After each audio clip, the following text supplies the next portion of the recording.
Hello, everyone. Tonight, we are going to journey back in time. Imagine it a cold stone room lit by flickering candlelight. The smell of sweat and the heavy sense of medieval life hanging in the air. You shuffle along the dark corridors, the creak of wooden floors underfoot as the wind howls outside. You can hear the murmur of the village below, but what you're really thinking about is this sex in the medieval times. Spoiler alert, you probably wouldn't have survived it. So, before you get comfortable, take a moment to like the video and subscribe, but only if you really like what I do here. And feel free to post where you're watching from and the local time. Let's see where you are in the world. Now, turn off the lights, maybe turn on the fan for some soothing noise, and let's get started tonight. You step into the scene into a time where sexual expectations were wildly different from what you know today. No dating apps. No Netflix and chill. The world was a much simpler place where relationships were often about power survival and religion, rather than the pursuit of pleasure. The church had a tight grip on how people were supposed to behave, and anything that stepped outside of that was, well, not exactly embraced. You've heard the stories, right? Stories of medieval knights, damsels in distress, and passionate love affairs. But those tales don't exactly tell the truth about what was happening behind closed doors in the Middle Ages. In fact, they romanticize it quite a bit. The reality, far less glamorous. Let's start with the basics. First, let's look at how religion influenced everything. In medieval times, the church didn't just influence your moral compass, it dictated everything about your life, including who you were allowed to sleep with. The church had its own idea of what was acceptable, and anything outside of those boundaries. Well, that was where things got complicated. Sex wasn't about enjoying yourself. Oh no, it was about duty, and in a world where most of life was spent simply trying to survive, that's exactly what sex was a way to procreate. If it was for anything else, it was considered sinful or indulgent. You weren't supposed to enjoy it for the sake of enjoyment. It was a necessary evil to ensure that the population kept growing, and the church was there to make sure everyone followed the rules. For centuries, the church held such authority that it managed to convince people that pleasure was a dirty word, and sex was only allowed in the confines of marriage for the purpose of procreation. The message was clear. Sex was not supposed to be a fun or pleasurable activity. It was a duty. The act itself was meant to ensure the survival of humanity, but there were still limits. A lot of people still managed to find ways around these rules, though. But was it really that simple? Historians still debate whether the medieval world was actually more sexually open than it appears, given how widespread affairs and illicit sexual activities were. After all, if the church's rules were that strict, why were so many people getting pregnant out of wedlock? The truth is, medieval society was complicated, layered with conflicting desires, needs, and societal pressures. As much as people were supposed to stick to the rules, a lot of them didn't. You see, the church may have tried to set the standards for sexual behavior, but the reality of living in medieval times meant people were under immense pressure both physically and emotionally. People were dying, young famine was common, and diseases were rampant. So, could they really adhere to such strict rules? Did they? Well, no. Let's face it, as much as the church tried to suppress it, people were still people, and people still had natural desires. So, how did they reconcile the teachings of the church with their biological needs? Well, let's just say there was a lot of creative thinking involved. It wasn't all about sin and shame, though. While the church was certainly a dominant force, let's not forget that medieval society had a certain level of flexibility when it came to sex. People were just as human as we are today. And just like today, they found ways to break the rules, experiment, and take risks. One of the most fascinating contradictions of medieval sexuality is that the church condemned acts like masturbation, extramarital affairs, and homosexuality. But society itself didn't exactly follow those rules. A priest might tell you that what you're doing is sinful, but that didn't stop the common folk from engaging in their own sexual practices behind closed doors. And, of course, there were plenty of examples of noblemen and women in power who weren't exactly following the rules. Now let's zoom in on the everyday people. These are the people who didn't have the luxury of living in castles or taking part in royal intrigues. They had to live by the law of the land. And what was that law? The law that said you're going to get married and then you're going to procreate. End of story. So let's talk about marriage for a moment. Medieval marriages were often arranged. Love. That wasn't really the point. The point was securing land wealth and political alliances. You might be expected to marry someone you'd never met, someone who was chosen for you based on your family's status. And let's be honest here. What does that have to do with romantic love? Nothing. So, once you've been married off to some stranger, how exactly do you go about doing it? You're expected to have children, of course, but the process. Well, that's where things get even messier. Marriage beds were often awkward, full of anxiety, and downright unromantic. For many, the very idea of the wedding night was fraught with pressure to perform. The first night wasn't about pleasure, it was about producing an heir. And if you couldn't, you might be accused of being infertile or worse, of witchcraft. The idea of making babies was the primary concern. And if love or lust happened to sneak in there somewhere, that was just an unfortunate side effect, not the goal. So there you are in the middle of a marriage bed, lying next to a stranger, knowing that your future depends on this one act. No pressure, right? And yet, despite the emphasis on procreation, there were still those who didn't follow the rules. Illicit relationships were widespread even in the most devout households.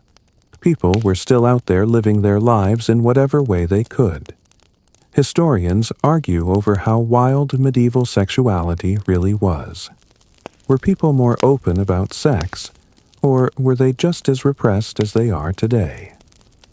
In the next section, we'll dive into how the church's view on sex and marriage shaped the role of women in medieval sexuality. Now that we've got a good sense of how medieval sexuality was shaped by the church and its strict moral guidelines, let's zoom in on the role of women in this wild, tangled web of sex, shame, and survival. If you thought the rules were tough for men, buckle up, because the medieval era was downright brutal for women in terms of their sexuality. To put it bluntly, women in the Middle Ages were basically treated like property. This wasn't just about their physical bodies, although that was a huge part of it. It was about ownership. A woman was married off, and with that marriage she was handed over like a piece of livestock, ready to produce heirs. The idea that women could have sexual desires was almost unthinkable. Their bodies existed solely to serve their husbands and to ensure the survival of the family name. Sure, there were exceptions, but for the most part, sex was a duty, not something a woman could enjoy for herself. But that doesn't mean women didn't have their own ways of experiencing their sexuality. In fact, there were plenty of ways in which women pushed back against their prescribed roles, even if society would have preferred they kept their desires hidden. Whether it was through clandestine affairs or simply finding ways to make themselves feel better within the confines of their marriages, Women in medieval times found ways to express their sexuality. Historians still debate whether medieval women were more sexually active and empowered than we give them credit for, or if they were simply trapped by the system that treated them like little more than vessels for reproduction. Let's explore this further. First off, medieval women had a lot of societal pressure to remain chaste even in marriage. If a woman was found to be sexually active before marriage, she was often ostracized, sometimes even punished. The idea of virginity was sacred, almost a business transaction in itself. If you were a virgin when you married, you were seen as pure, and your husband could parade your purity as proof of your worth. But once you were married, the story didn't end there. You had to prove your worth through procreation, and your body became the primary tool for the job. The church had very clear views on women and their bodies. For example, if a woman was caught in adultery, she was often punished much more severely than the man involved. There were some extreme examples of medieval women being put through public shaming, or worse, facing violent punishment for breaking the rules. It's not that women didn't enjoy sex or have their own needs, they simply weren't allowed the same freedoms or choices that men had. They didn't have the luxury of sexual expression or autonomy. Their sexuality was controlled and regulated by the structures around them. There was also the chastity belt, a device that some historians believe was used during medieval times to keep women's sexuality in check. The idea was that it would prevent women from engaging in sex while their husbands were away. But here's the kicker. There's a lot of debate about whether these belts were actually used, or if they were just a product of myth. Some argue that chastity belts didn't even exist in the medieval period, while others believe they were used by the upper class. What we do know is that women had very little say in the matter. Their bodies were controlled by the men in their lives, and their sexual freedom was limited by a rigid set of rules. There was little to no room for sexual expression that wasn't linked to producing heirs.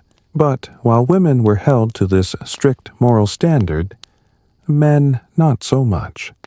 Men, especially noblemen, had far more sexual freedom. They could have multiple partners, engage in affairs, and live with far less social stigma. In fact, it was almost expected that a man would cheat on his wife. After all, marriage was about securing land and political power, not love or affection. The church may have condemned these behaviors, but that didn't stop men from pursuing their desires wherever they could. And here's where things get really complicated. Often, men's affairs were accepted, even tacitly encouraged. They were expected to be sexually active as long as they didn't go too far. They might even take mistresses, but that was a different kind of arrangement than the ones women could have. While the men were off living their best lives, what about the women left at home? Well, many found themselves trapped in loveless, sexually demanding marriages. They were expected to provide children, often with little regard for their own physical or emotional needs. In some cases, women tried to take matters into their own hands. Perhaps they'd find another lover, or maybe they'd use the only form of control they had, their own bodies. Some women, despite the restrictions, found ways to express their desires in secret. Some had affairs with men outside their marriages, and others in less conventional circumstances found empowerment in sexual rebellion. It wasn't a common thing, but it did happen. And yet at the same time, many women were subject to the harshest punishments for their actions. The idea of a fallen woman, a woman who had sex outside of marriage, was so deeply embedded in medieval society that it became the foundation for societal judgments. A woman's value was often tied to her virginity and chastity. The more a woman resisted the norms, the more she was considered to be a danger to the moral fabric of society. This wasn't just about sexual rebellion. It was about survival. Women had to figure out how to survive in a world that saw them as secondary, often nothing more than vessels for carrying on the family name. But even with all these restrictions, there was another side to the story. Many women did experience love, desire, and even pleasure. They may have had to do so in secrecy or at the risk of social exile, but those experiences were real. Historians still debate whether medieval women were more sexually active and empowered than we give them credit for. They may have been confined to strict roles, but that doesn't mean their experiences were without joy. There were pockets of sexual freedom, moments of rebellion, and places where women found a way to express themselves. In the next section, we'll look at how men and their sexuality were handled by society. While women were bound by strict rules, men often had more freedom in their sexual expression, especially if they were of higher status. But did that mean they were free from their own pressures? Let's find out. Now that we've examined the ways medieval women navigated their constrained sexual roles, it's time to turn our attention to the men, the ones who at least on the surface seemed to have it all when it came to sexual freedom. But before you start thinking it was all fun and games for men in the Middle Ages, remember that this was a time when power dynamics, societal expectations, and rigid roles still shaped how everyone, including men, could express their sexuality. So, while men might have had more freedom than women, they weren't exactly free from their own set of pressures. Let's start with the basics. Men in medieval times were expected to be sexually active, but not necessarily for the reasons you might think. You'd assume that a medieval man's primary goal would be to have fun in the bedroom, but no, his main goal was to reproduce. The role of the man was still largely defined by the need to secure his family line and produce heirs. This wasn't just about the pleasure of sex. It was about the survival of his lineage and his inheritance. But let's not forget Aphrodite wasn't just about love in the fluffy, heart-shaped way we often think about it today. Love to the ancient Greeks was dangerous, unpredictable, and often destructive. Aphrodite's powers didn't just make things easier, she made them complicated. And yet in her chaos there was a beauty. After all, beauty itself, according to the Greeks, was an ideal that was often pursued, but never easily attained. Aphrodite's love wasn't a fairy tale, it was raw, intense, and, at times, destructive. But, like all gods, she embodied a truth about the human condition: love is never simple, and it often comes with consequences. Historians still debate whether this sexual freedom was actually liberating, or just another form of control. After all, while men may have had more opportunities to engage in sexual activities, they were still expected to be responsible for keeping the family line intact.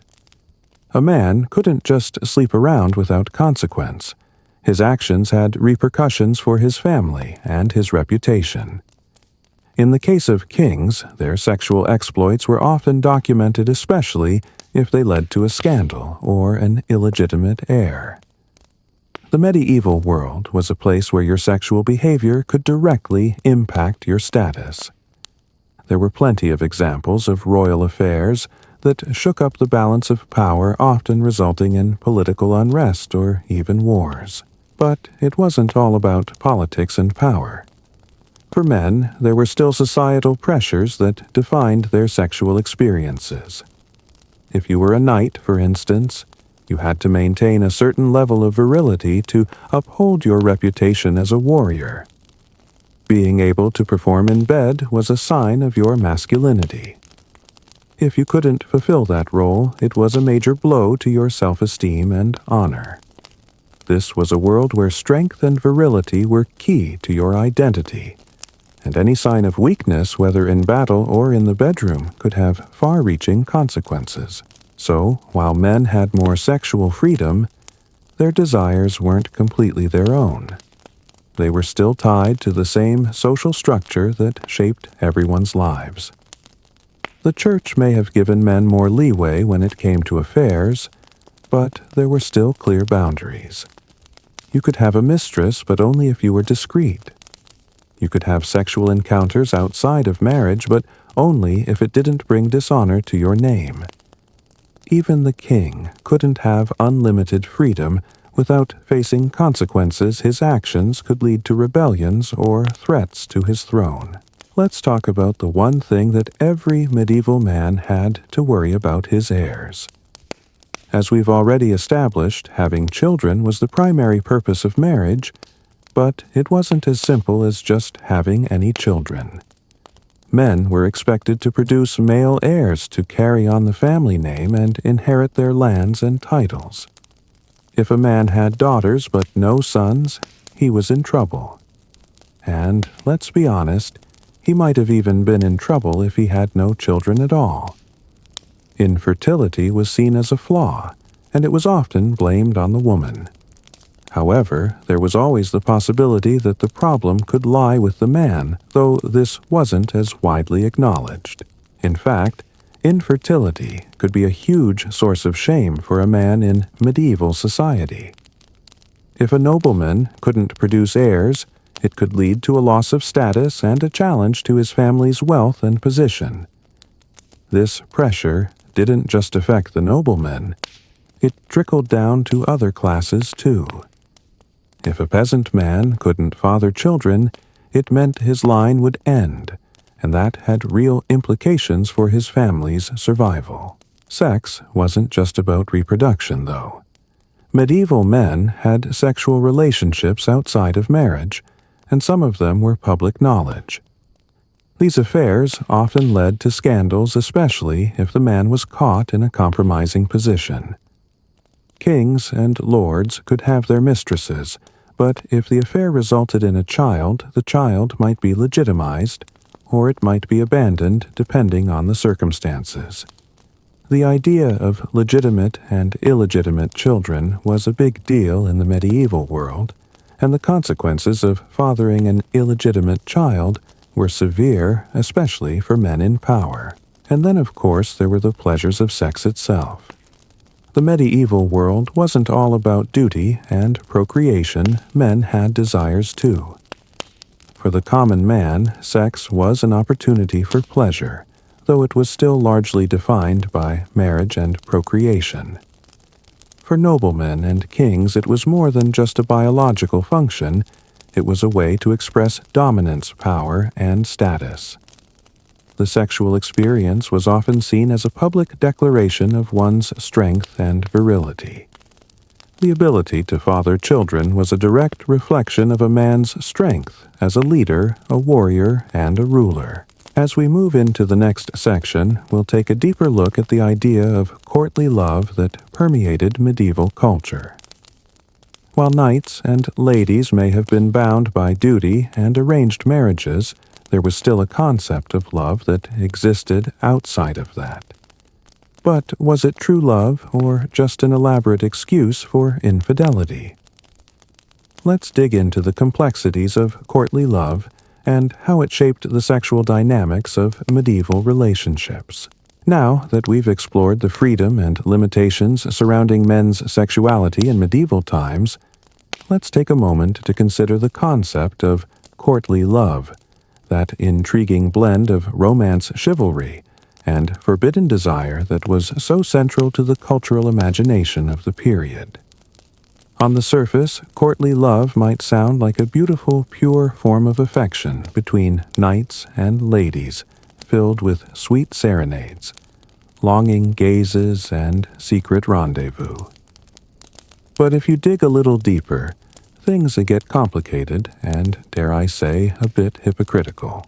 Courtly love was a system of ideals and behaviors that arose within the courts of medieval Europe. It was a code much like chivalry that dictated how knights were supposed to behave toward ladies, often unattainable married women of high status. It was seen as the pinnacle of romantic expression based on the idea that love could be a noble pursuit even if it was, well, mostly a fantasy. It wasn't about getting married and making babies that was for regular real-life marriages. Courtly love was about idealized, often unconsummated affection, where a knight would pledge his loyalty and devotion to a lady. It was an emotional, intellectual bond, not necessarily a sexual one. The knight might serve his lady write poems for her and do grand deeds in her honor, all in the name of pure love. Now here's the twist. Courtly love was built on the idea that knights and ladies could have their romantic liaisons outside of marriage. A knight might pledge his heart to a lady who was already married, and despite his devotion, he wasn't necessarily supposed to sleep with her. It was an emotional attachment rather than a physical one, which made it a perfect cover for infidelity. The lady's husband might know about the knight's admiration for his wife, but as long as no actual physical intimacy occurred, it was accepted at least to a certain extent. If you think this sounds like a good excuse for some medieval back-and-forth drama, you'd be right. There was a lot of sword-crossed romantic tension in those courtly love stories. So, what was the real story behind all of this? Historians still debate whether courtly love was a genuine expression of romantic devotion, or whether it was merely a socially acceptable form of adultery. The very nature of courtly love allowed for these passionate, yet non-physical relationships to flourish in a society that was deeply concerned with marital fidelity. And let's not forget that the vast majority of these love stories took place within a highly rigid class structure, where men had the power to freely express their desires, while women were expected to remain virtuous and chaste, often confined to the role of the admired object, rather than active participant. But in reality, these courtly relationships often spilled over into something more physical and more scandalous. Now, before you start imagining knights and ladies sneaking away into the night for passionate affairs, consider the way the concept of courtly love played a role in shaping people's sexual behavior. If you were a knight in medieval times, it was expected that you would pursue love even if it was unattainable. The pursuit was as important as the love itself. This ideal of unattainable love may have contributed to the image of love as something distant and unattainable, setting the stage for later romantic notions, that love should be complicated, difficult, and full of longing. But not all medieval relationships adhered to the idealized version of courtly love. In fact, many of these courtly love affairs weren't about lofty ideals at all.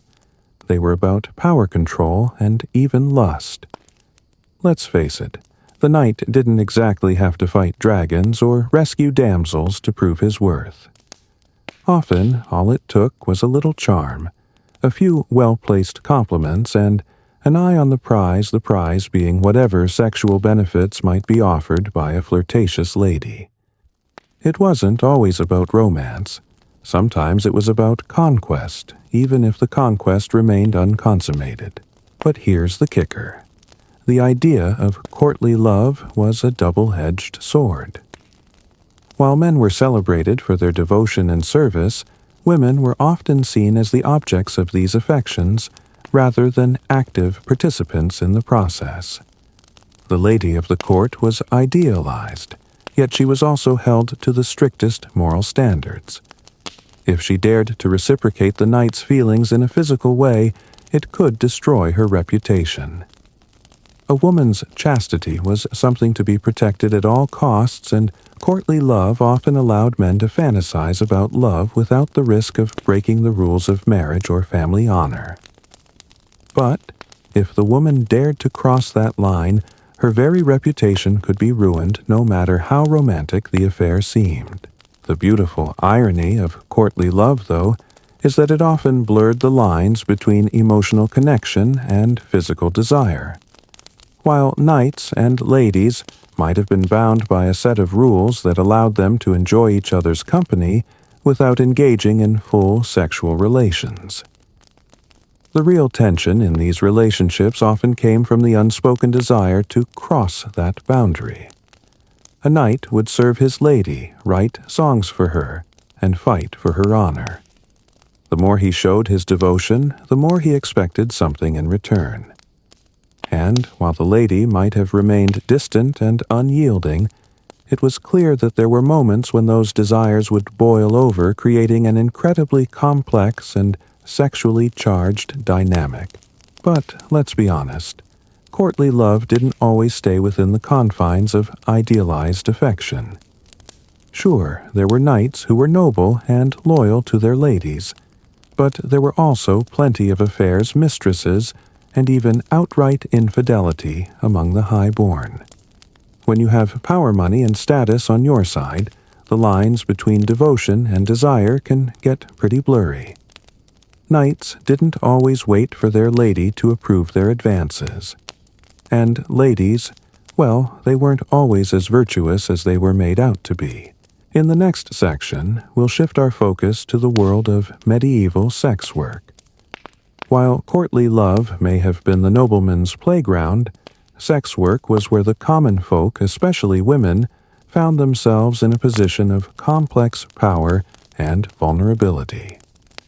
Let's take a closer look at how medieval society dealt with prostitutes, the role they played in urban life, and how they navigated a world that both relied on and reviled them. Now that we've explored the idealized world of courtly love, let's turn our attention to a very different aspect of medieval sexuality, the world of sex work. While knights and ladies engaged in their delicate, often secretive flirtations, the common folk lived in a reality far less romantic. For many women, sex work was a harsh reality of medieval life, a way to survive in a world where opportunities were limited and social mobility was nearly impossible. But what role did prostitutes play in medieval society? Were they simply victims, or were they savvy businesswomen navigating a complicated web of power and survival? Sex work in medieval Europe wasn't just a fringe occupation, it was an established part of urban life. In fact, in many medieval cities, brothels were openly tolerated and even regulated by local authorities. In some places, sex work was considered a necessary evil. While the church condemned it, and society viewed it as sinful, there was an underlying recognition that for a large number of women, selling sex was a way to make a living. Much like today, medieval prostitutes were often the women who didn't have other means of financial support, often because they were widowed, orphaned, or had been abandoned by their families. In a world where women had few opportunities outside of marriage, sex work was sometimes the only option for survival. Historians debate the exact nature of sex work in the Middle Ages, but one thing is clear: prostitutes were a highly visible part of medieval society. In fact, in many towns and cities, brothels were located in public areas, and customers knew where to find them. These were not dark, hidden places, but were often on main streets right next to other businesses such as inns and taverns. It was a world where sex could be bought and sold, and where a woman's body was commodified, but also a world where sex was in some ways democratized, available to anyone with the right amount of money. So, what was it like to be a medieval prostitute? Well, the answer depends on where you were. In some parts of Europe, prostitutes worked under the supervision of local authorities. They were often required to register with the city, and in return, they were protected from harassment or arrest. These women might even be provided with a bed and food as part of their arrangement. It sounds like a strange sort of deal, but for many women it was the best they could do. Brothels, especially in major cities like Paris or Venice, were often managed by powerful guilds, which meant that the women working there had some degree of protection and organization behind them. But despite these somewhat regulated environments, the life of a prostitute was harsh. Even in the more accepted brothels, women had to contend with the constant threat of violence, disease, and exploitation. And let's not forget the social stigma attached to being a sex worker. Prostitutes were often looked down upon even if they were technically providing a service that society depended on. While some women worked in brothels under the protection of a brothel keeper or city guild, others were forced into the profession through coercion, trafficking, or desperation. In fact, the line between voluntary and forced sex work was often blurred, with many women caught in circumstances where they had little choice but to sell sex to survive. There was, however, some agency within this world. Some medieval women were able to use their work as prostitutes to carve out a degree of autonomy. In major cities, some women ran brothels themselves, managing their own businesses and dealing directly with clients. These women could make substantial money, and their work could even provide them with a measure of social mobility, though they were still part of a marginalized group. In fact, some women became so powerful in the sex trade that they wielded influence over the lives of others. In some instances, brothel owners had significant political clout, especially in city-states where prostitution was legalized and regulated. They were able to negotiate with city officials, protect their workers, and even accrue wealth from the business. But, as with all aspects of medieval life, sex work was not without its dangers. The medieval period was rife with plagues and diseases, and sex workers were particularly vulnerable. Syphilis, for example, was a major issue, and many prostitutes lived with the fear of disease as part of their daily lives. The lack of effective medicine meant that the women working in brothels were often subjected to harsh and painful conditions. Not only were they at risk of physical harm and sexually transmitted diseases, but they also had to deal with the constant threat of violence from clients who might be violent or unruly. In a world where women had limited control over their own bodies, sex work was at best a way to survive, and at worst, a brutal means of exploitation. Despite the dangers and societal disdain, some medieval sex workers managed to build lives that weren't entirely defined by their profession. Some were able to buy land-run businesses, or even buy their freedom if they were enslaved. In rare cases, women who worked as prostitutes in their youth were able to retire from the profession and live out their lives in relative peace. There were instances of former prostitutes using the money they made to start families or establish legitimate businesses. But these stories were few and far between. What about men? Well, male sex workers were also a part of medieval society, though their presence was much less acknowledged. Male prostitution wasn't as formalized or visible as female sex work, but it did exist. These men often served a very specific purpose in the medieval sex trade, catering to the desires of both women and men. Some were young, handsome, and sought after by women of all ages, while others were kept boys in the service of wealthy men. Like their female counterparts, male prostitutes were often at the mercy of their social status and had little control over their own bodies. As we move into the next section, we'll dive into the fascinating and often disturbing world of medieval birth control. In a society that placed such a heavy emphasis on reproduction, you might think that preventing pregnancy was a key part of sexual behavior. But medieval methods of birth control were strange, ineffective, and sometimes downright bizarre. Let's explore how people in the Middle Ages tried to control their fertility, whether by using herbal remedies, bizarre rituals, or early condoms, and how effective these methods actually were. Now that we've examined the world of medieval sex work, its complexities, contradictions, and survival strategies, let's turn our attention to a topic that's both practical and deeply tied to medieval sexuality birth control: Given the high value placed on reproduction and ensuring that marriages produced heirs, you might think medieval people had some solid, effective methods to control their fertility. Unfortunately, the reality was far less sophisticated. In fact, medieval birth control was a strange, often ineffective, and sometimes comical mix of herbal concoctions, superstitions, and rudimentary devices that rarely worked as intended. Let's start by setting the stage. In the medieval period, the idea of controlling birth wasn't widely discussed, but it was a real concern. After all, people were having babies, often many babies, because marriage wasn't just about love, but about securing a family line, wealth, and political power. The more children, especially male heirs, the better. But as we've already seen, sex wasn't always about enjoyment. It was about procreation, and the pressure was high for married couples to produce offspring, especially sons.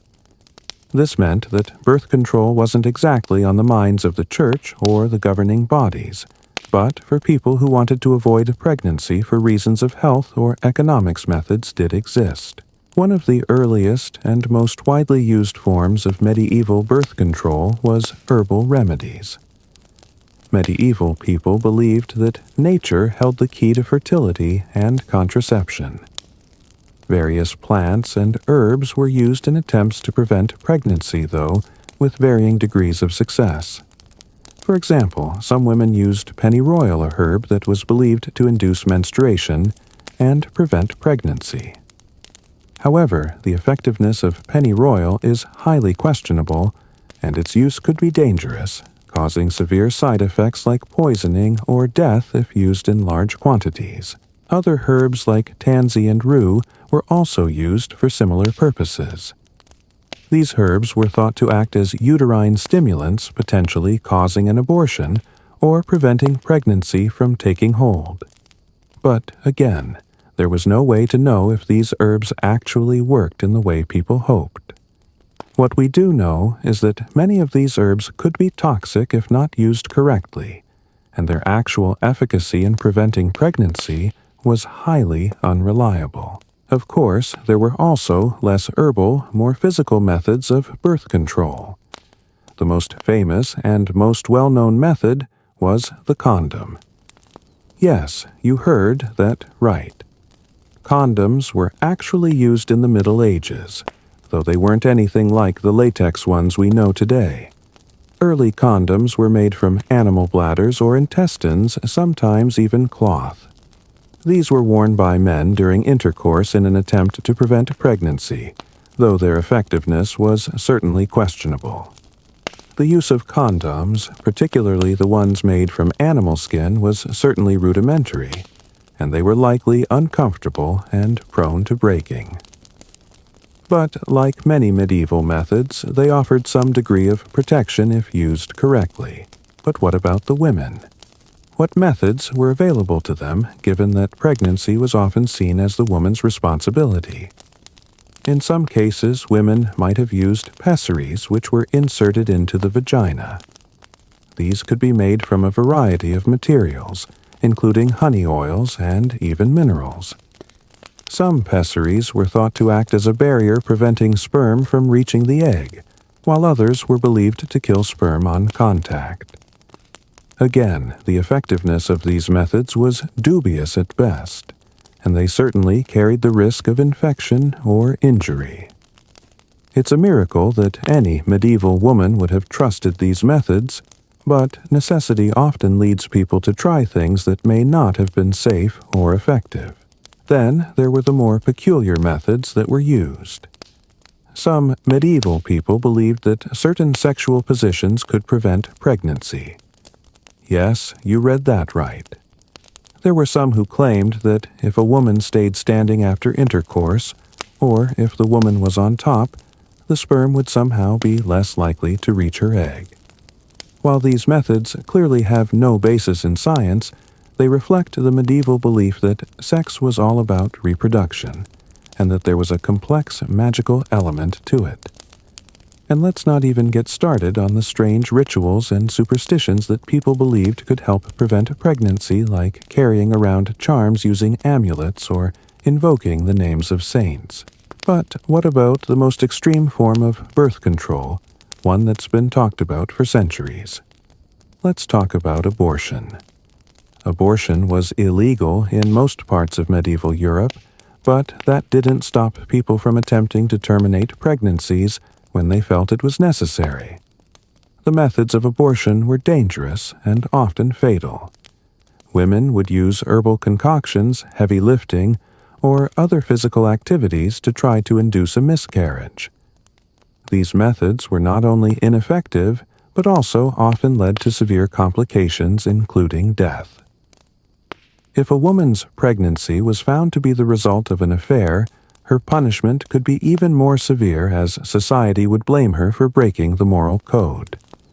In some cases, the woman herself could be branded a witch, accused of using sorcery to end a pregnancy. However, for the most part, birth control wasn't something widely discussed or accepted in medieval society. The church condemned it, and most people simply had to accept the reality of having large families. But that doesn't mean the medieval world was devoid of attempts at controlling reproduction.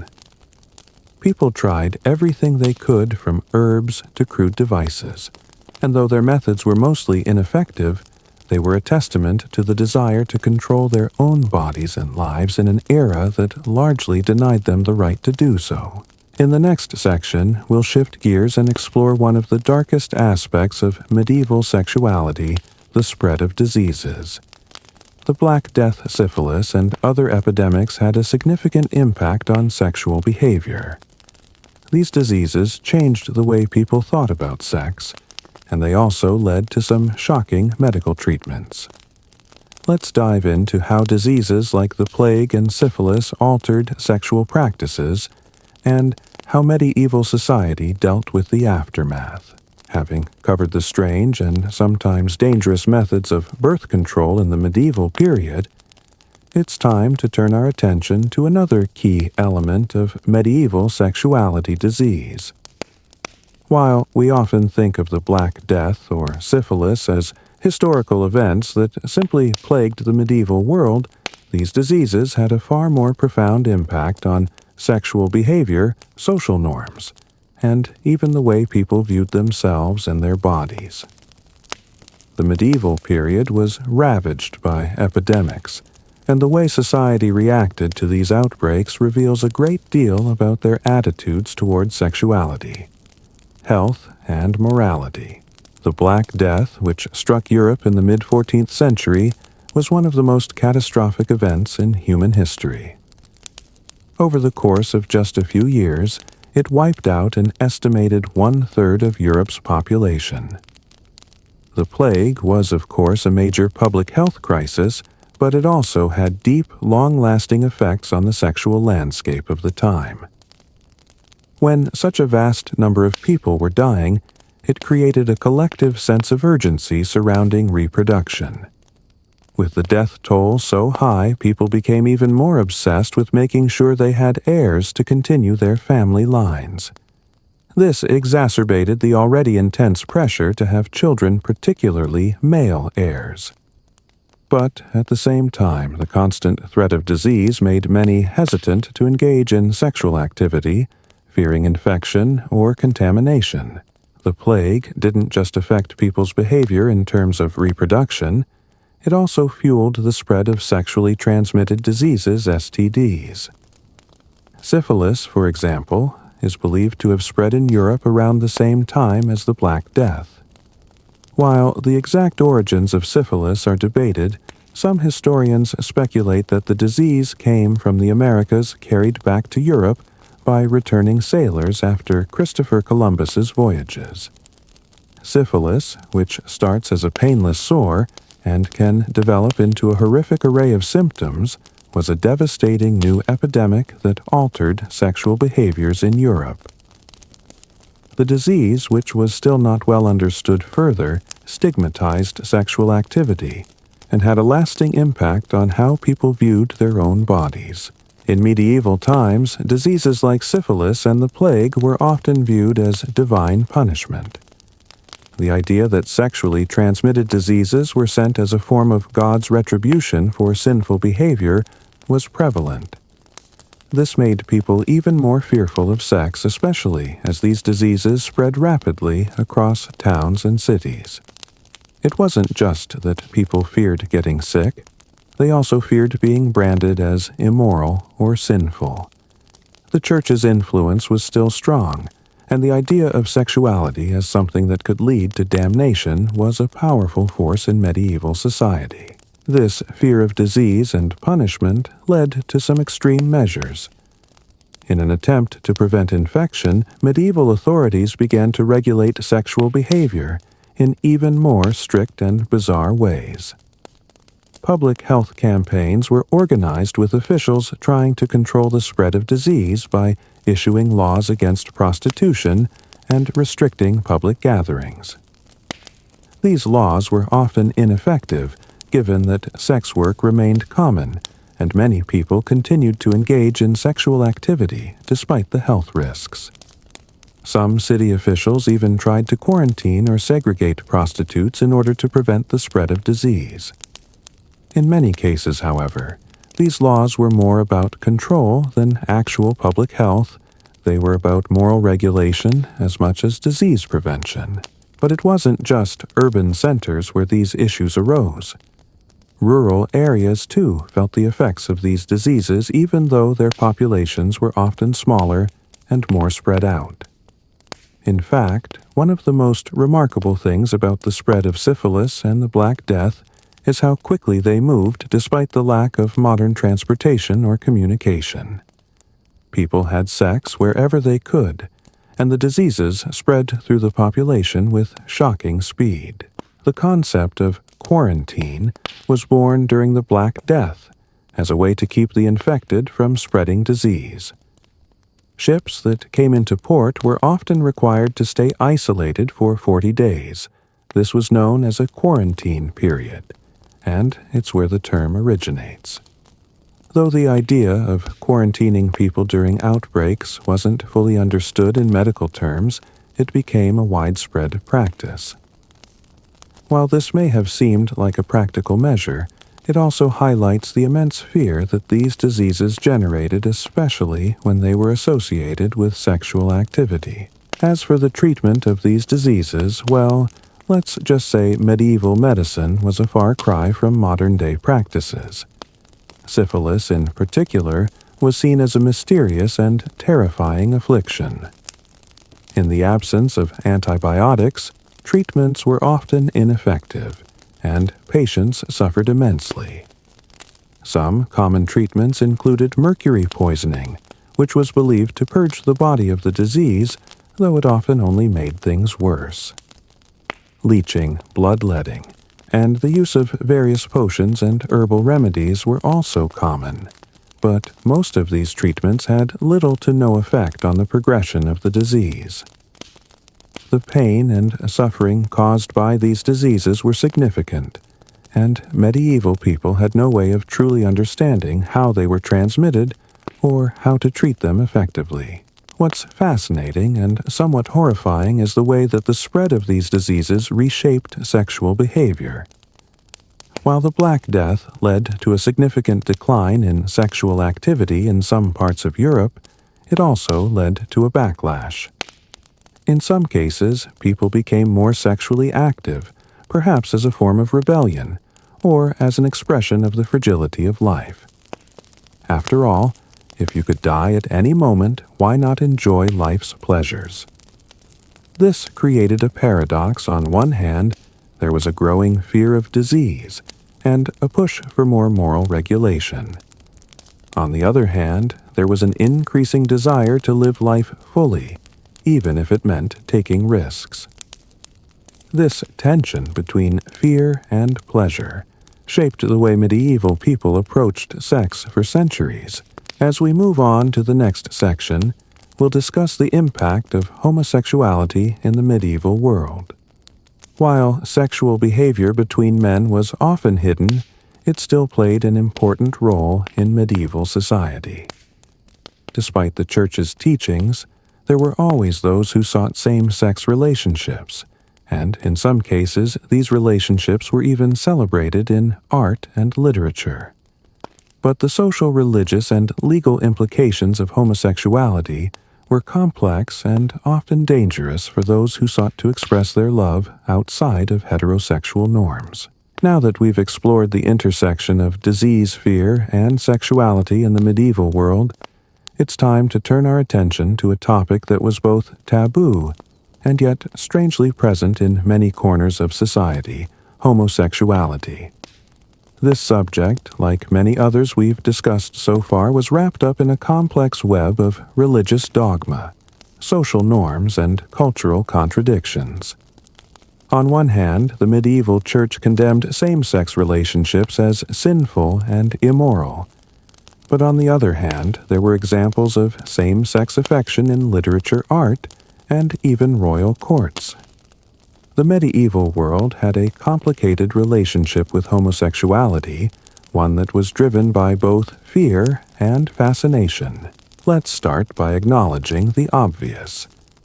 The medieval Church's stance on homosexuality was harsh. The Catholic Church, which held immense influence over everyday life, saw homosexual acts as unnatural and sinful.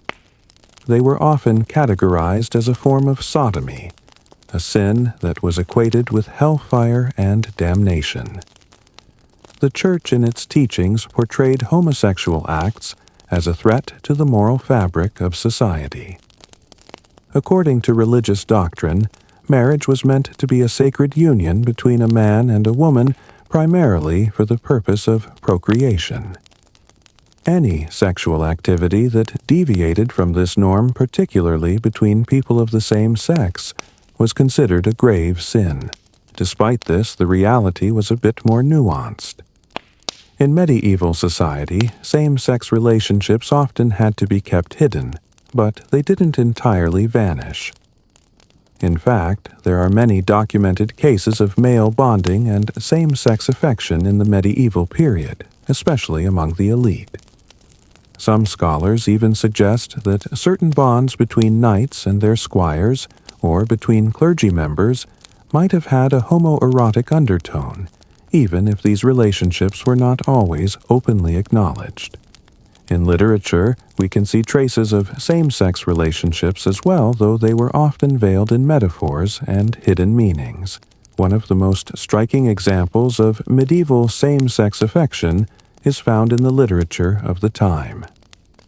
Take the Lancelot and Gawain stories, for example.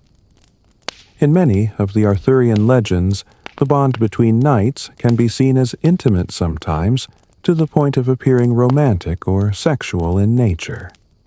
These relationships, however, were typically framed as expressions of deep loyalty and friendship, rather than overtly sexual. In fact, many of these relationships were idealized and celebrated in a way that wouldn't have been possible in the more conservative, everyday world. These knights were bound together by an almost transcendent form of love, one that was rooted in duty and chivalry. But not all medieval depictions of same-sex relationships were so subtle. There are more explicit examples in art, literature, and even royal courts that suggest that homosexuality, while certainly repressed and illegal, still found a way to express itself.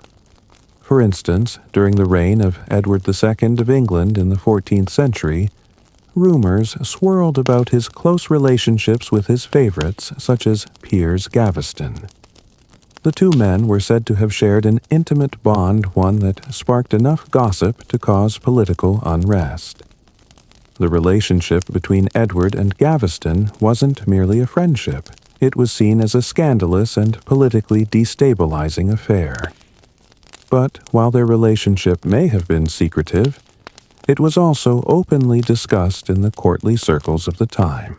This brings us to the intersection of same-sex relationships and power in the medieval world. When it came to kings and nobles, the lines between affection and sexuality were often blurred.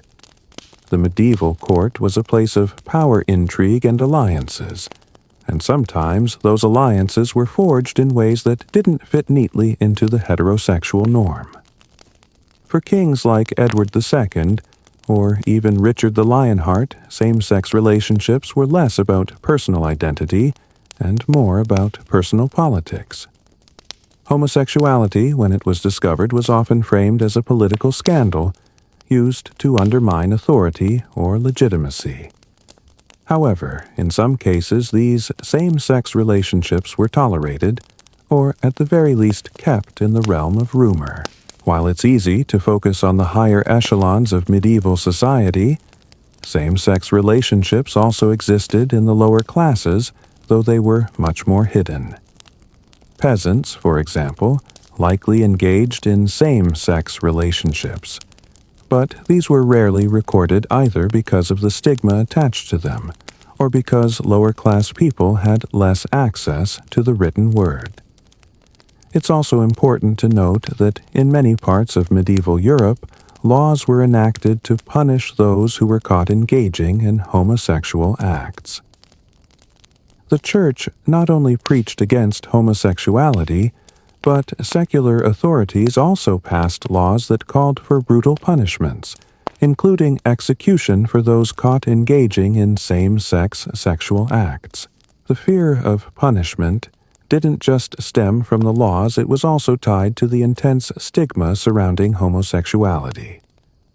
Medieval society's understanding of gender roles and sexual norms meant that people who deviated from these norms were often ostracized or demonized. Homosexual acts were not just considered a sin, they were seen as a threat to the natural order of things.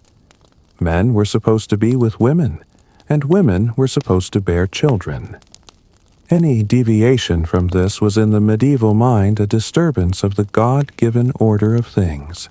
However, there was a growing awareness of same-sex attraction that transcended the Church's condemnation.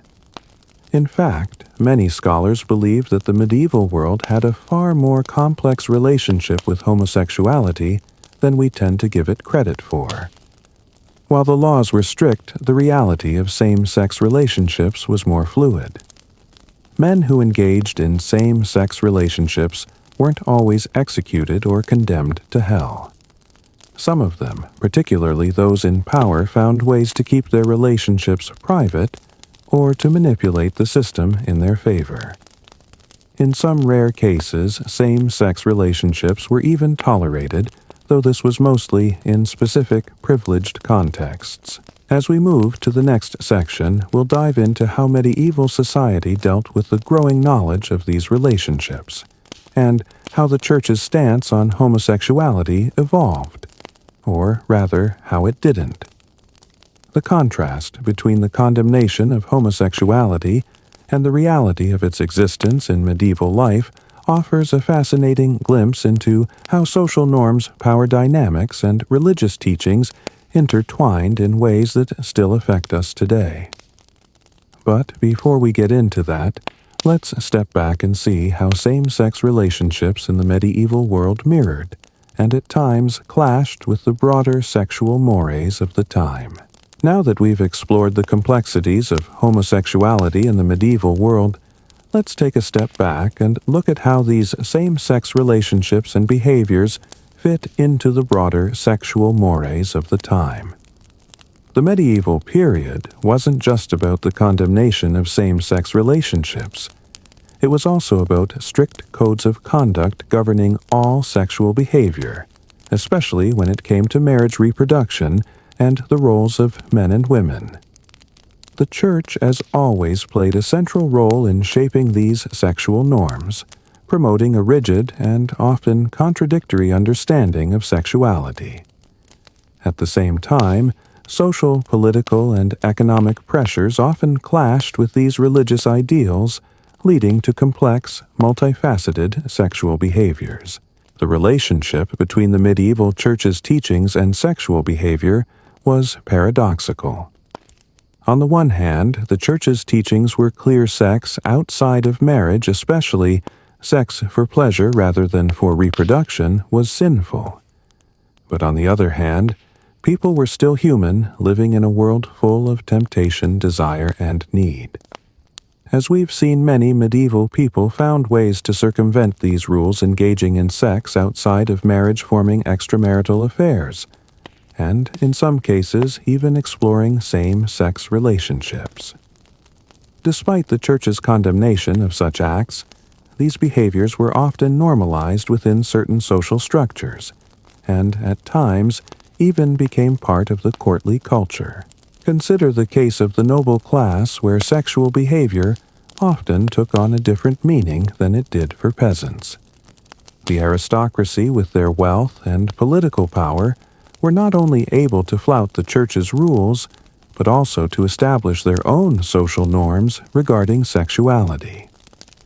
Kings, nobles, and knights often had extramarital affairs or took on mistresses, yet these actions were tolerated or even expected by their peers. The aristocratic world was one of patronage, and political alliances and sexual relationships could be a way to cement these alliances. For instance, taking a mistress or having a relationship with a courtly lover could reinforce a noble's social position and power. This social understanding of sexuality often had little to do with love or reproduction, and everything to do with politics and control. At the same time, the Church's insistence on controlling sexual behavior contributed to a complex set of social norms surrounding marriage. Marriages, especially among the wealthy, were often arranged for political, economic, or dynastic purposes rather than for romantic love. The pressure to produce heirs was immense, and the act of sex was primarily seen as a duty to secure the family's future.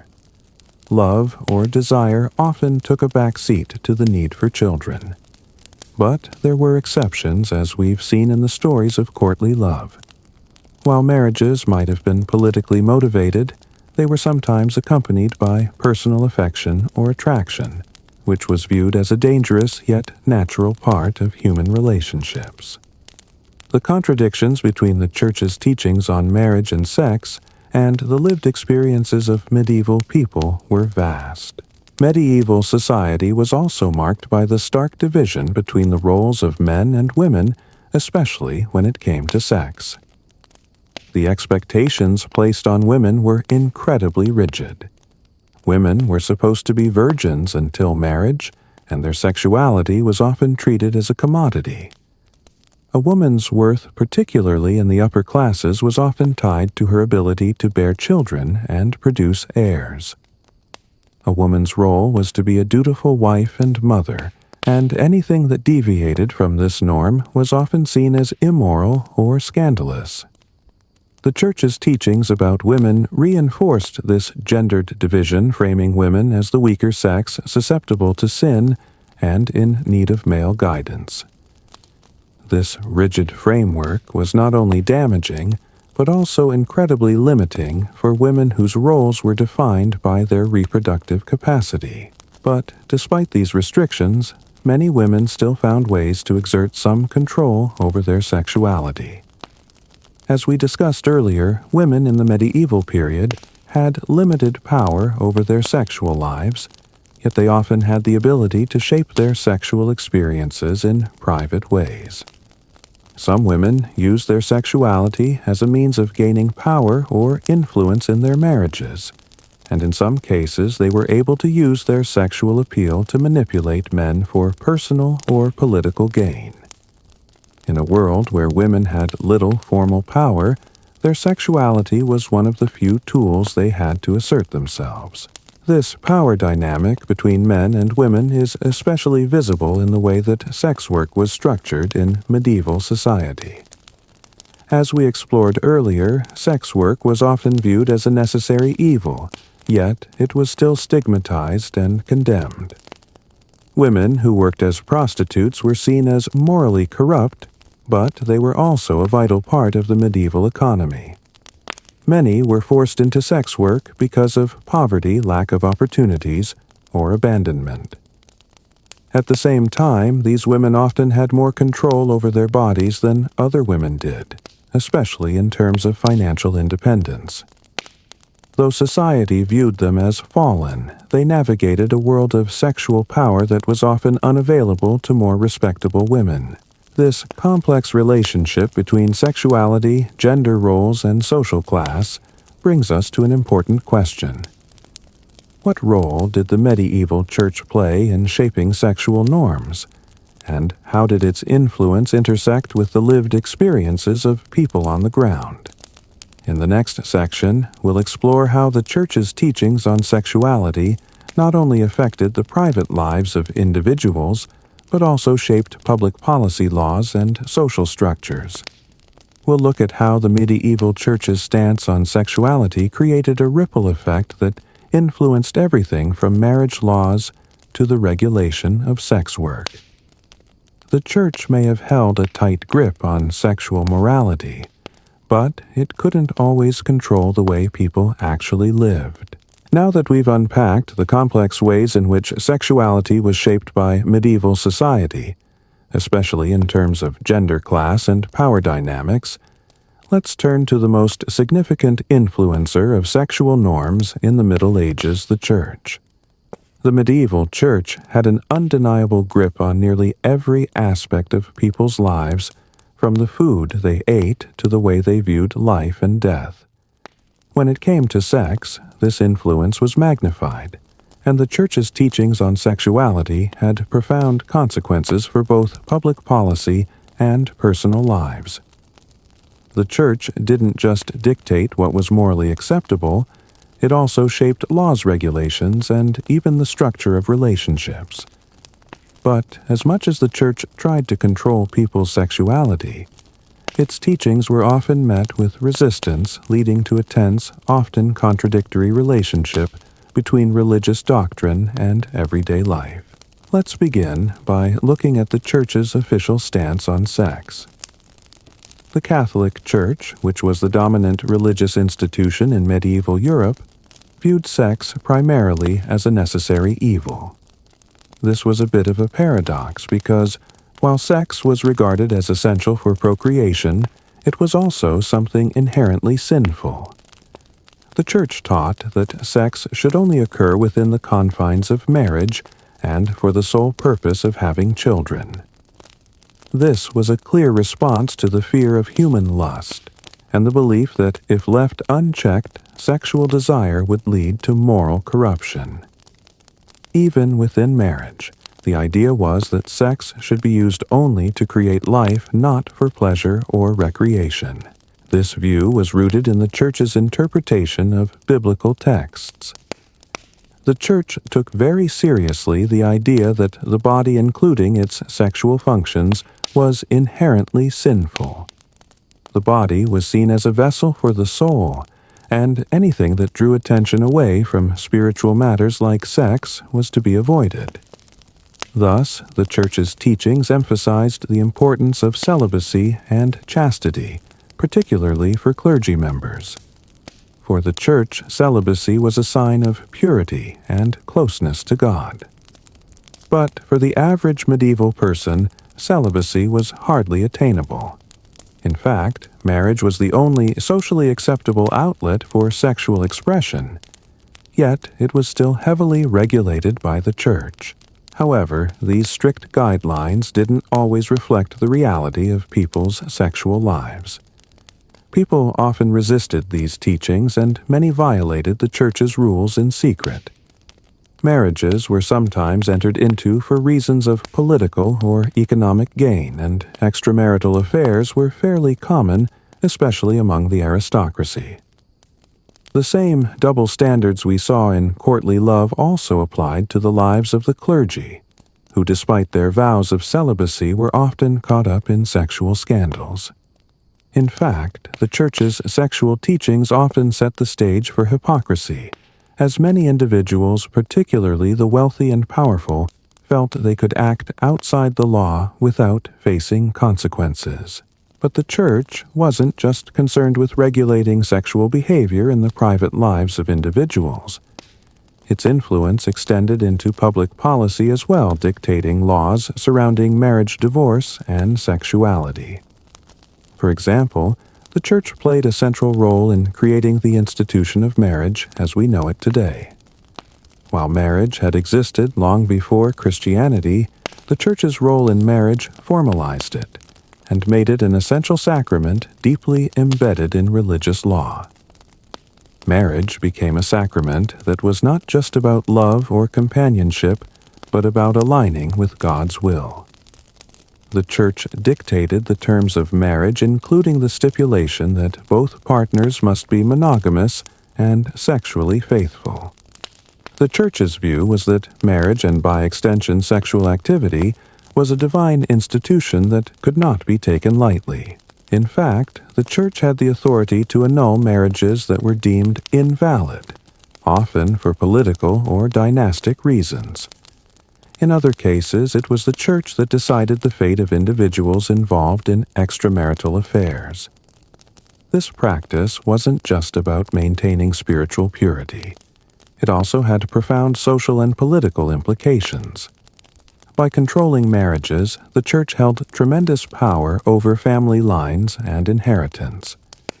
This made marriage not only a personal matter, but a political one. The Church's power over sexuality extended far beyond the bedroom, shaping everything from inheritance laws to property rights. The Church also heavily influenced how sex work was viewed and regulated. While prostitution was officially condemned by the Church, it was still widely practiced. In some cases, the Church acknowledged that prostitution was a necessary evil, and some cities even regulated brothels and sex workers. These regulations were meant to control the spread of disease and ensure that sex work remained within certain boundaries. However, the Church's official stance remained that prostitution was a sin, and anyone caught engaging in it was subject to punishment. For women, the punishment for engaging in prostitution could be severe. They were often branded as immoral, and in some cases were forced into penance or imprisonment. But despite the Church's strong condemnation of sex work, it was undeniable that prostitution played a significant role in medieval urban life.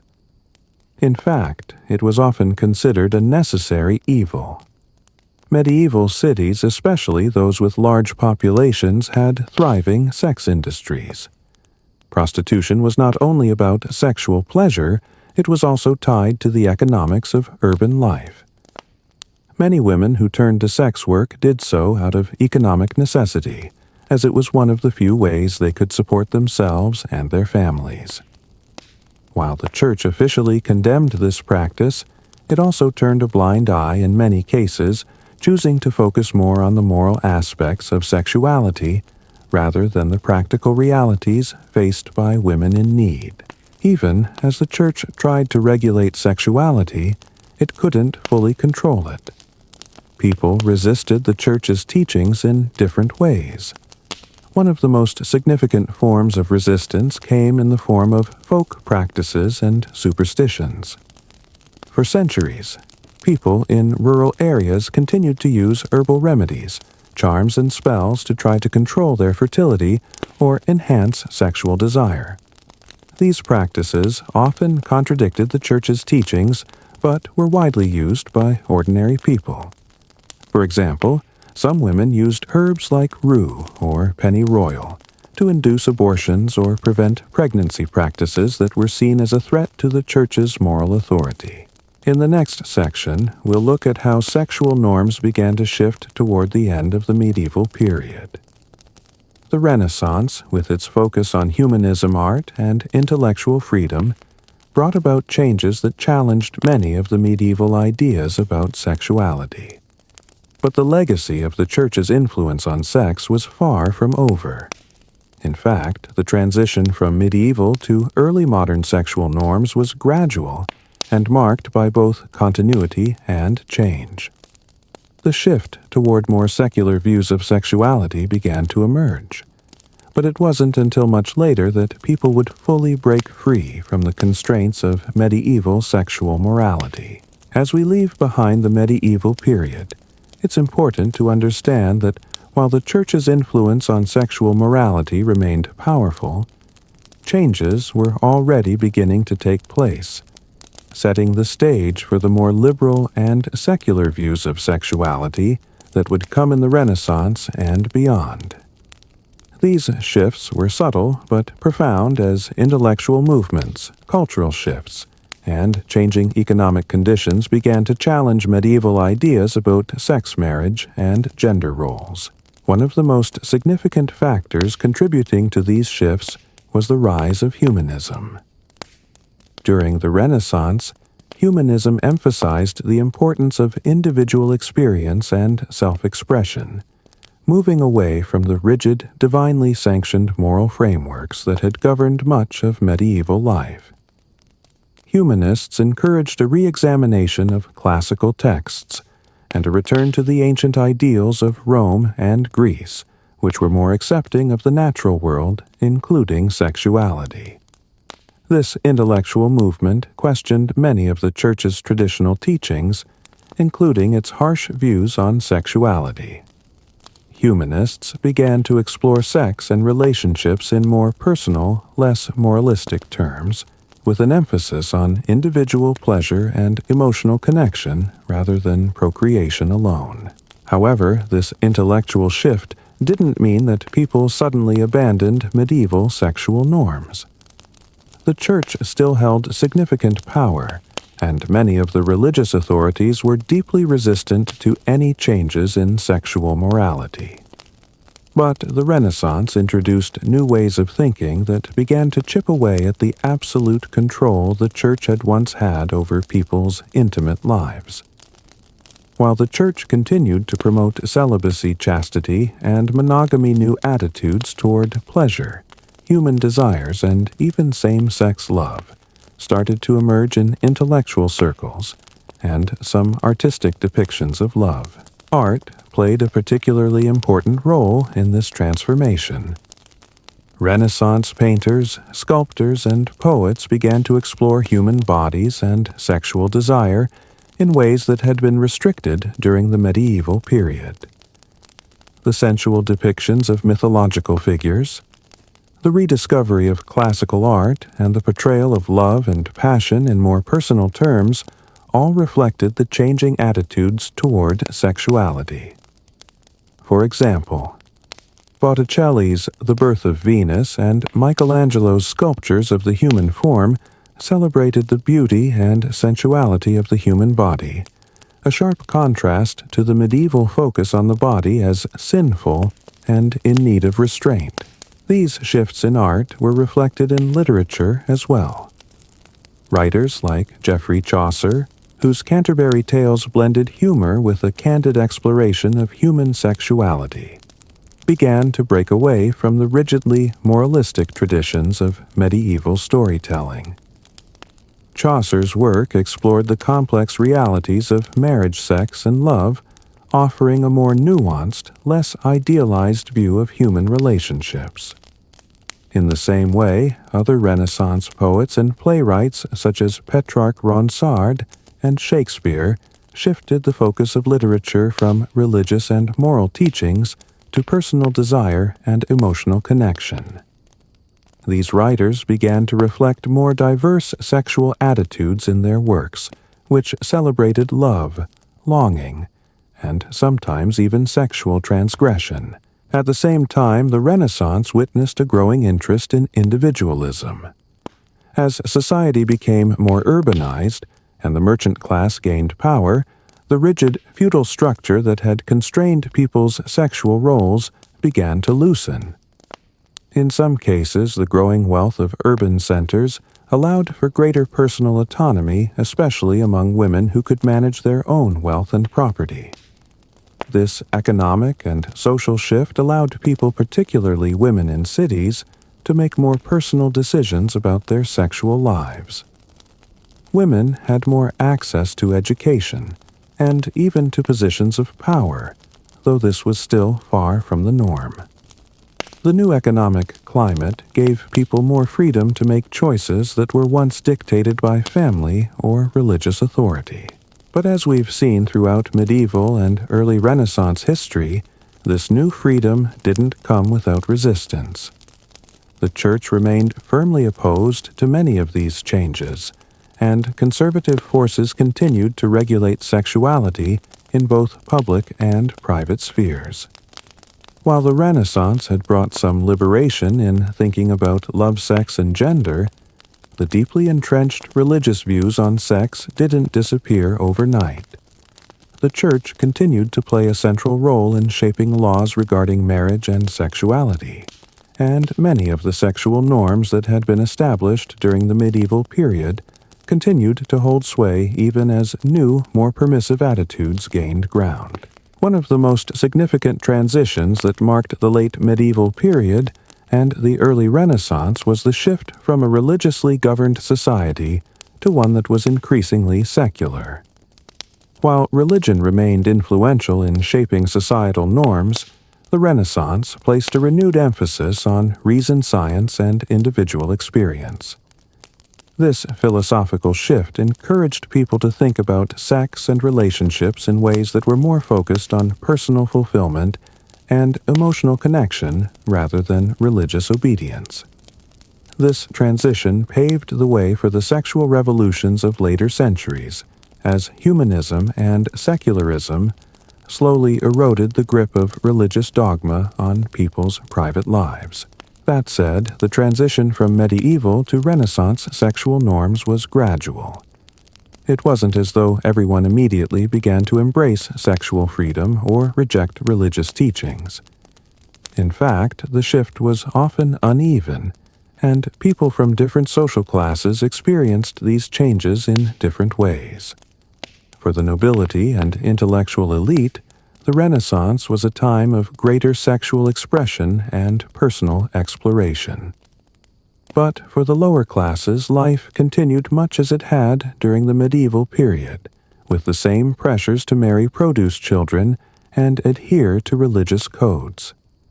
These shifts in sexual thinking were largely confined to urban centers, where education, wealth, and social mobility were more prominent. As we move into the next section, we'll explore how these changes in sexual norms continued to evolve, particularly during the Enlightenment and into the modern period. The Renaissance may have marked a turning point, but the true sexual revolutions were still to come, with more dramatic shifts in societal attitudes toward sex marriage and gender roles. These shifts, rooted in the intellectual and cultural movements of the Renaissance, would eventually lead to a much more open and liberated view of sexuality, though not without significant pushback from conservative forces. As we leave the Renaissance behind and head into the Enlightenment, the landscape of sexuality continues to shift, but in ways that are more dramatic and widespread than what we've seen so far. The changes initiated during the Renaissance, which focused on humanism and personal liberty, began to take on new forms during the 17th and 18th centuries. As intellectual, philosophical, and political movements emerged, the idea of individual rights, including the right to sexual autonomy, began to take hold. The Enlightenment was a time of intellectual revolution, and its ideas would lay the groundwork for the more open and liberated views on sex that would follow in later centuries. But while these ideas about personal freedom, rationalism, and individual rights flourished, they also faced strong opposition from religious institutions and traditional social structures. Let's start by looking at how the Enlightenment thinkers shaped attitudes toward sexuality. The Enlightenment, also known as the Age of Reason, placed a heavy emphasis on rationality, scientific inquiry, and the power of human intellect. This was a time when philosophers like John Locke Voltaire and Jean-Jacques Rousseau began to question long-standing traditions, including those related to religion and social order. The Enlightenment's focus on individual rights and personal freedom began to challenge the moral and religious authorities that had controlled society's views on sex, marriage, and gender for centuries. One of the most significant intellectual shifts during this period was the questioning of the Church's authority over personal matters. As the Church had been the primary institution regulating morality and sexual behavior for centuries, its authority began to erode as Enlightenment thinkers promoted the idea that individuals should have control over their own lives, including their sexual decisions. This was a monumental shift from the medieval period, where religious doctrine and the control of sexuality were inseparable. In contrast, the Enlightenment gave rise to the idea that people should have the freedom to express their sexuality without fear of punishment or societal shame. Of course, the Enlightenment wasn't solely about sexual liberation. It was also about the rise of reason and the scientific method. For the first time, sex and sexuality began to be approached from a more scientific perspective. Scholars began to study human anatomy, reproduction, and sexual health with a new sense of curiosity and objectivity. This was a departure from the medieval and Renaissance periods, where sex was often framed as sinful or purely for procreation. With the growing emphasis on science and reason, sex began to be studied as part of human nature, something that was not inherently sinful, but an aspect of life that could be understood and explored through rational inquiry. One of the key aspects of Enlightenment thinking that impacted sexuality was the idea of natural rights. Philosophers like Rousseau argued that individuals had the right to self-determination, including the right to choose their own sexual partners, and to decide how they wanted to live their sexual lives. Rousseau, in particular, wrote extensively about human freedom, and how society's rigid structures, including its moral and sexual norms, restricted individual autonomy.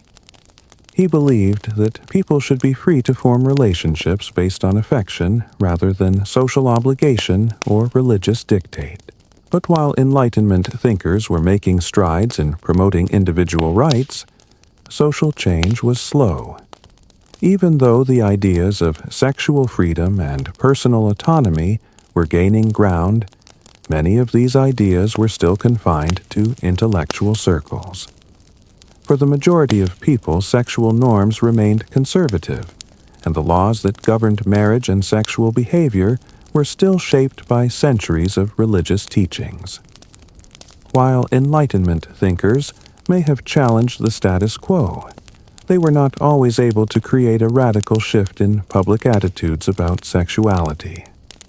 In fact, many of the more progressive ideas about sexuality and gender roles faced strong opposition from conservative religious groups who fought to preserve the traditional structures of marriage and sexual morality.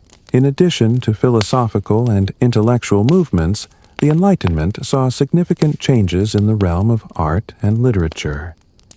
Writers, artists, and musicians began to explore themes of love, desire, and sexuality in new and bold ways. The works of writers like Marquis de Sade, whose libertine philosophy advocated for the rejection of societal norms regarding sexuality, began to challenge the boundaries of acceptable sexual discourse. While de Sade's works were extreme and controversial, they also represented a significant shift in how sexuality could be conceptualized and discussed openly. This period also saw a growing interest in the pursuit of pleasure, which, though still controversial, began to be seen as an important part of human experience. The idea that pleasure could be a legitimate and valuable pursuit was a sharp departure from medieval views, which often saw sexual pleasure as sinful or secondary to procreation. As more people began to explore their desires and express themselves sexually, there was an increased focus on personal satisfaction and mutual affection in relationships. Despite the growing influence of Enlightenment ideas, the conservative forces, especially the Church, remained a powerful opposition to these changes. The Church continued to preach against the excesses of sexual liberation and maintained its stance that marriage should be between one man and one woman for the purpose of reproduction. This tension between the emerging liberal ideas of sexual freedom and the traditional views of sexuality set the stage for further conflict and change in the centuries that followed. While the Enlightenment laid the groundwork for modern sexual freedoms, the full realization of those freedoms would take much longer. As we move into the modern period, the tension between the changing sexual norms and the entrenched religious and social expectations continues to evolve. The sexual revolutions of the 19th and 20th centuries would radically challenge the concept of sexuality as something to be regulated by church and state. The ideas that began to take root during the Enlightenment about personal autonomy, sexual freedom, and individual rights would eventually lead to movements for sexual liberation, gender equality, and LGBTQ rights in the centuries to come. In the next section, we'll explore how these ideas evolved into the modern sexual revolutions of the 19th and 20th centuries. As societal norms around marriage, sex, and gender continued to shift, people would begin to demand greater sexual freedom and equality, laying the foundation for the sexual politics that would shape the 20th century and beyond. As we transition from the intellectual liberation of the Enlightenment to the social revolutions of the 19th and 20th centuries, we encounter one of the most profound shifts in sexual norms in human history. The sexual revolutions that took place during these centuries not only challenged the conservative views on sex and sexuality that had been entrenched for centuries, but also laid the groundwork for modern understandings of personal freedom, sexual rights, and gender equality. What we're about to explore is how these revolutions, driven by both political and cultural forces, radically redefined what it meant to be sexual, what constituted acceptable sexual behavior, and who had the right to express their sexual desires. The 19th century was a time of profound social change, and it set the stage for many of the transformations that would unfold in the 20th century. At the heart of these changes was the growing tension between Victorian morality and the rise of new ideas about sexual liberation. Victorian society, which dominated much of the 19th century, was characterized by its strict codes of sexual conduct. Sexuality, particularly for women, was tightly controlled, and the idea of female sexual pleasure was almost non-existent. Women were expected to be modest, pure, and chaste, with their sexuality confined to the marital bed for the sole purpose of reproduction. However, alongside this Victorian repression, a countercultural shift was beginning to take place. Early feminist movements, such as the suffragist movement in the United States and Europe, began to challenge the deeply ingrained gender roles that confined women to the private sphere. These movements not only advocated for women's rights to vote and own property, but also for their sexual autonomy. Women began to demand control over their bodies and the right to express themselves sexually without fear of shame or punishment. This was revolutionary in a time when women were often seen as the property of their fathers or husbands, with little agency over their sexual lives. At the same time, the rise of the medical and psychological sciences during the 19th century played a critical role in shaping modern ideas about sex. Figures like Sigmund Freud began to explore the role of sexuality in human development, theorizing that sexual repression could lead to psychological problems. Freud's theories, though controversial and often criticized, helped shift public discourse about sex from being something purely taboo and immoral to something that was an integral part of human nature and mental health. Freud's ideas about sexuality and the subconscious encouraged people to think about their sexual desires not as sinful or shameful, but as natural and even necessary aspects of psychological well-being. The sexual revolution didn't just focus on women's rights and psychological well-being, though. It also laid the groundwork for the growing acceptance of sexual diversity. In the 19th century, homosexuality was still criminalized in most parts of the world, but this began to slowly change as new theories of sexual identity emerged. Early pioneers in the field of sexology, such as Magnus Hirschfeld, began to advocate for the rights of homosexual people, arguing that same-sex attraction was not a mental illness, but a natural variation of human sexuality. Hirschfeld and others helped create a framework for understanding sexual orientation as something innate and not something to be ashamed of. Though widespread acceptance was still many years away, these early 20th century movements set the foundation for the later LGBTQ rights movements. The 20th century marked a true turning point in sexual liberation. The aftermath of World War I and the cultural upheavals of the early 20th century, including the Jazz Age and the rise of modernist art and literature, led to a more open attitude toward sex. The Roaring Twenties, in particular, was a decade of sexual experimentation, as women gained more independence and began to assert their rights to engage in public life and sexual freedom. The iconic image of the flapper, a young woman who smoked, drank, and danced freely, became a symbol of this new era of sexual liberation.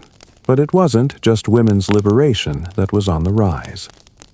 The 20th century saw an increasing acceptance of contraception, most notably with the invention and widespread availability of the birth control pill in the 1960s. The pill allowed women to separate sex from reproduction, leading to an explosion of sexual freedom and a redefinition of sexual relationships. The 1960s marked the beginning of what we now refer to as the sexual revolution, where norms surrounding premarital sex, homosexuality, gender roles, and marriage were radically challenged. The sexual freedoms of the 1960s and 1970s were fueled by social movements such as the feminist movement, the civil rights movement, and the LGBTQ+ rights movement, which all pushed for greater recognition of sexual autonomy and equality. One of the most important events during this period was the Stonewall Riots of 1969 in New York City, which marked the beginning of the modern LGBTQ+ rights movement.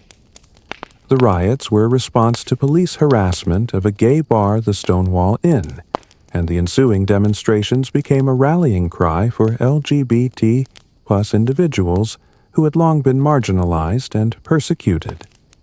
The Stonewall riots helped catalyze the fight for gay rights, leading to the eventual decriminalization of homosexuality in many parts of the world and the broader recognition of LGBTQ+ rights as human rights. Simultaneously, the feminist movement continued to push for women's sexual liberation. In the 1960s and 1970s, second-wave feminists like Betty Friedan, Gloria Steinem, and others argued that women's liberation was incomplete without sexual freedom. They fought for access to birth control, the right to divorce, the right to choose one's sexual partners, and the right to express one's sexuality without shame. The feminist movement helped create a space for women to talk openly about sexual desire, a conversation that had previously been stifled by centuries of repression. The 1980s and 1990s brought new challenges to the sexual liberation movements, particularly with the rise of the HIV/AIDS epidemic. The crisis highlighted the need for safer sex practices and greater awareness of sexual health, particularly in the gay community. The epidemic also exposed the ways in which society continued to marginalize certain sexual communities, especially people of color and LGBTQ+ individuals. However, the response to the crisis also sparked a new wave of activism as people fought for better health care, greater visibility, and the end of the stigmatization of people living with HIV/AIDS. As we reach the 21st century, sexual liberation has continued to evolve. The conversations around gender identity, sexual orientation consent, and sexual rights are more open than ever, thanks to the work of activists, researchers, and individuals who have fought for greater acceptance of diverse sexual identities and behaviors. The digital age has brought new challenges, but also new opportunities for exploring and expressing sexuality, particularly through social media and online platforms.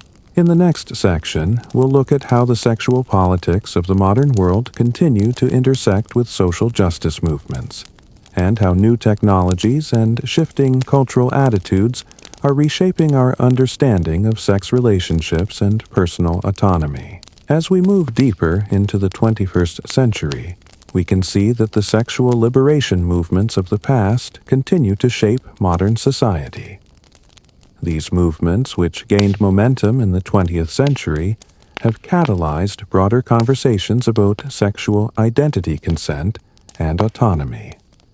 Today, these discussions intersect with a variety of other social justice movements, including those advocating for gender equality, racial justice, and LGBTQ+ rights. While we've made tremendous strides in creating a more inclusive and accepting society, the fight for sexual freedom and equality continues to evolve with the times, especially as new technologies, social media, and shifting cultural attitudes further challenge long-standing norms. One of the most significant changes in recent years has been the increasing visibility and acceptance of LGBT+ individuals. In many parts of the world, marriage equality has been legalized, and LGBTQ+ rights are more widely recognized. This is the result of decades of activism, most notably the work done by groups like ACT-UP the Human Rights Campaign and grassroots LGBTQ+ organizations. The fight for marriage equality, which was once thought of as an impossible dream, became a reality in countries like the United States, Canada, and parts of Europe.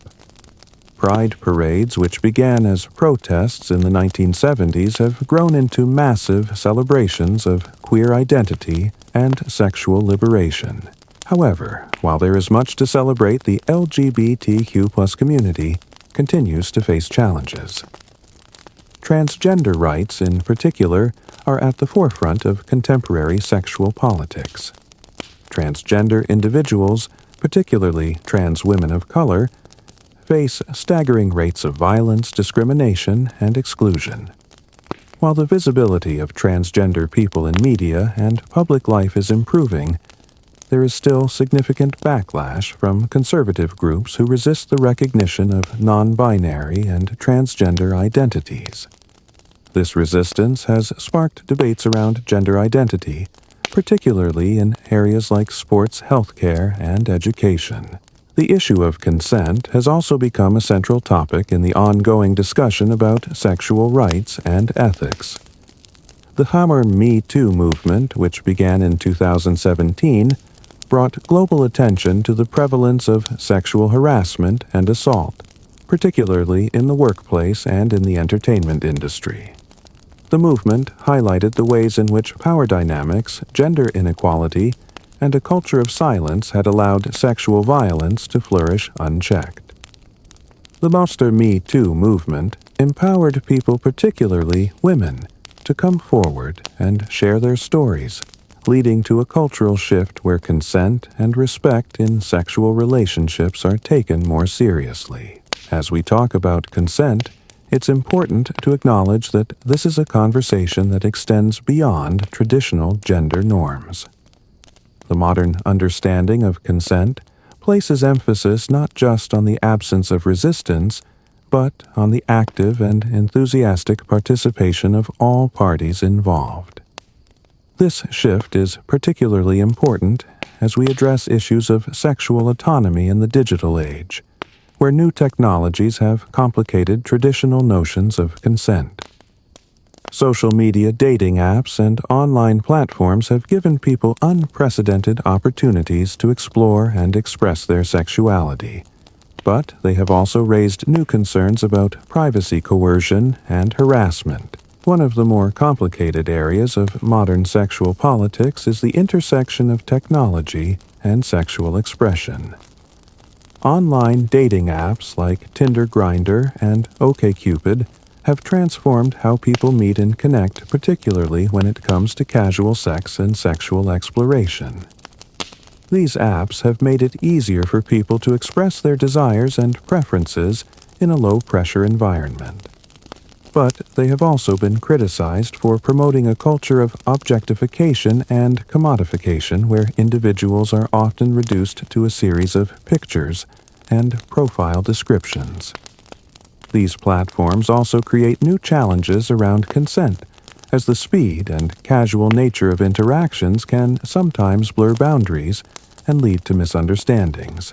Moreover, the increasing presence of pornography in everyday life, thanks in large part to the Internet, has sparked ongoing debates about its impact on sexual behavior and relationships.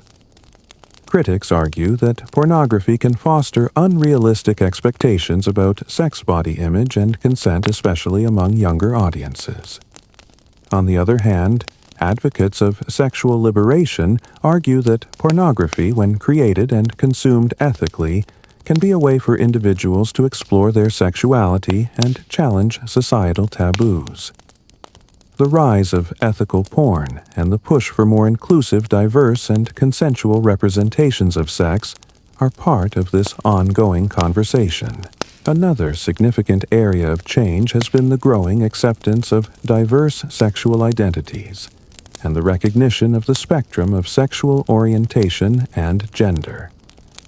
The once binary understanding of gender male and female is being replaced by a more fluid understanding of gender identity.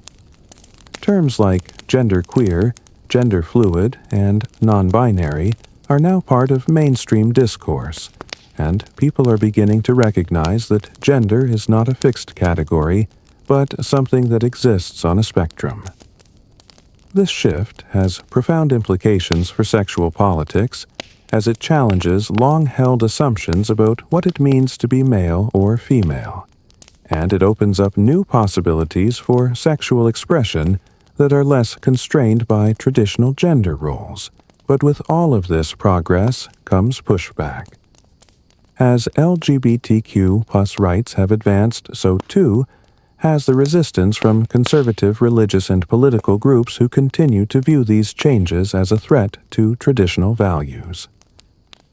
In many countries, the rights of LGBT+ individuals, particularly transgender individuals, are still under constant threat. In some regions, there has been a rise in so-called anti-gender movements, which oppose the recognition of non-binary genders and seek to roll back LGBTQ+ rights. These movements are particularly vocal in areas where religious institutions hold significant influence, and they continue to perpetuate harmful myths about LGBTQ people and their rights. In addition to the challenges LGBTQ+ communities face, there are also growing concerns about the state of sexual education worldwide. Comprehensive sex education, which includes information about consent contraception, LGBTQ identities, and healthy relationships, is still not universally available. In many places, sexual education remains rooted in abstinence-only programs that fail to equip young people with the knowledge they need to make informed decisions about their sexual health. This lack of education often leads to higher rates of unintended pregnancies, sexually transmitted infections, and confusion around issues of consent and healthy relationships. As we look to the future, the conversation about sexual rights and freedom is likely to continue evolving. The digital age has made it easier than ever for people to explore their sexuality, but it has also created new challenges around privacy, consent, and exploitation. As new technologies continue to shape how we express and experience sex, it is essential that we continue to advocate for policies that protect sexual autonomy, promote consent, and challenge outdated norms. In the next section, we will delve into the emerging conversations around consent and digital sex. We'll examine how technology is influencing the way we understand boundaries, intimacy, and power in the digital age. The conversation about sex is far from over. It's evolving, and it's one that will continue to shape the future of sexual liberation. As we enter the digital age, the conversation about sex consent and relationships has entered a new phase, one that is characterized by unprecedented access, anonymity, and complexity. With the advent of the Internet and digital technologies, the way people connect, engage, and express their sexuality has shifted dramatically.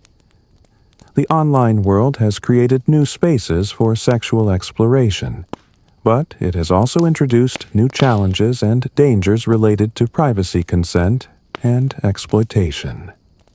As technology continues to evolve, we must navigate this rapidly changing landscape, which presents both exciting opportunities and serious ethical dilemmas. One of the most prominent ways in which technology has reshaped sexual expression is through online dating and hookup apps. Platforms like Tinder, Grindr, Bumble, and OkCupid have revolutionized how people meet potential partners, whether for casual sex, long-term relationships, or somewhere in between. These apps have democratized the dating scene, allowing people from all walks of life to connect based on shared interests, desires, and values, often with a level of ease and convenience that was impossible in the pre-digital era. The concept of swiping through profiles and matching with others in a matter of seconds has become ubiquitous in modern relationships. But while these platforms have made it easier for people to explore their sexuality, they have also sparked criticism and concern. One of the most frequently raised issues is the commodification of sex and intimacy. Critics argue that apps like Tinder promote a transactional approach to relationships, where people are reduced to pictures and short descriptions. This can lead to a shallow, superficial experience of dating, where the value of a person is determined by their appearance or their ability to quickly meet someone's desires, rather than by the depth of connection or shared values. Moreover, these platforms often contribute to the objectification of individuals, particularly women who can be subjected to unsolicited messages, harassment, or inappropriate advances. While online dating apps offer the promise of choice and convenience, they can also encourage a culture of non-committal anonymous encounters, which can sometimes lead to a lack of accountability, misunderstandings, and even exploitation. The anonymity provided by these platforms makes it easier for people to misrepresent themselves, leading to a breakdown in trust and the potential for harmful experiences. Another issue that has come to the forefront of the digital age is the question of digital consent. As people engage more with each other online, there is a growing need to establish clear guidelines around consent in virtual spaces. The rise of sexting, sending explicit images or messages via text or online platforms, has become a normal part of many modern relationships. However, the ease with which intimate content can be shared has also led to new concerns regarding privacy and consent. For example, revenge porn, the sharing of intimate images or videos without consent, has become a serious issue with devastating consequences for the victims. This highlights the importance of clear consent, especially in digital interactions, and the need for individuals to be mindful of the power dynamics involved in online communication. The issue of consent also extends to the growing popularity of social media platforms, where images, videos, and personal information are often shared widely. Social media has created new spaces for people to express themselves sexually, but it has also raised questions about the ethics of sharing explicit content in public or semi-public spaces. The line between personal and public spheres has become increasingly blurred, and this shift has complicated the traditional notion of consent. Individuals who share intimate content online, particularly those who are in the public eye, often face criticism or harassment when their private lives are made public. The pressure to present a sexually liberated or empowered image can lead some to overstep their own boundaries in an attempt to fit into societal expectations. With the rise of social media and dating apps, we also see the increasing role of influencers and the commercialization of sexual expression. Influencers on platforms like Instagram, TikTok, and OnlyFans have created new ways to monetize sexual appeal and intimacy. For some, this has opened doors to economic empowerment, allowing individuals, particularly women, to take control of their sexual identities and profit from them. But it also raises complex questions about exploitation, objectification, and power. As sexual content becomes more mainstreamed, questions of consent and agency become even more pressing. Influencers are often under intense pressure to conform to certain sexual norms or to present a certain image to attract followers and maximize their earnings. While these new platforms have democratized access to sexual expression, they have also created new power dynamics. In an age where digital sex work and sexual expression can be monetized, the line between empowerment and exploitation becomes harder to define. The anonymity and distance provided by the Internet can make it easier for people to exploit others or coerce them into sharing intimate content, often without clear boundaries or consent. This highlights the need for better education around digital consent, as well as stronger protections for individuals who engage in online sexual interactions. On the other side of the digital landscape, the rise of virtual reality VR and augmented reality AR technologies is opening up new possibilities for sexual experiences. VR, in particular, has become a burgeoning industry within the adult entertainment world, with users able to experience highly immersive, interactive sexual encounters in virtual spaces. These technologies have the potential to reshape how people experience intimacy and sexual connection, blurring the lines between the real and the virtual. But this also raises ethical concerns, especially as VR environments increasingly become spaces where people can engage in behaviors that would be unacceptable in the physical world. As these technologies continue to evolve, they bring with them both opportunities and risks. Virtual relationships, whether formed through online dating platforms or immersive VR experiences, challenge traditional notions of connection, intimacy, and consent. With the increasing presence of AI and automated systems in sexual platforms, we must also ask questions about the ethics of human-AI sexual interactions. How do we ensure that AI sex partners are designed ethically, and that consent is not only respected but prioritized? How do we navigate the blurred boundaries between digital intimacy and real-world relationships? This new era of digital sex and relationships is still in its infancy, and it will continue to evolve as technology advances. The next wave of sexual politics will have to grapple with these new technologies and their implications for consent, privacy, and autonomy. While we may be far from solving all of these issues, the conversation has already begun, and it's one that will continue to shape the future of sexual liberation in the digital age. In the next section, we'll look at how the conversations around digital sex and consent are influencing policy, and how governments are responding to the challenges posed by digital sexual expression.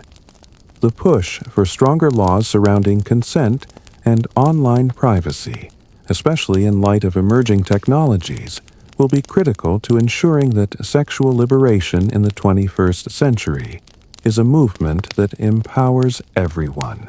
As we continue to navigate the complexities of digital sex and consent, one of the most pressing concerns is how governments and lawmakers are responding to the challenges posed by emerging technologies. As digital platforms, social media, and virtual environments continue to reshape sexual expression and relationships, legal systems around the world are being forced to confront difficult questions about privacy, consent, and protection.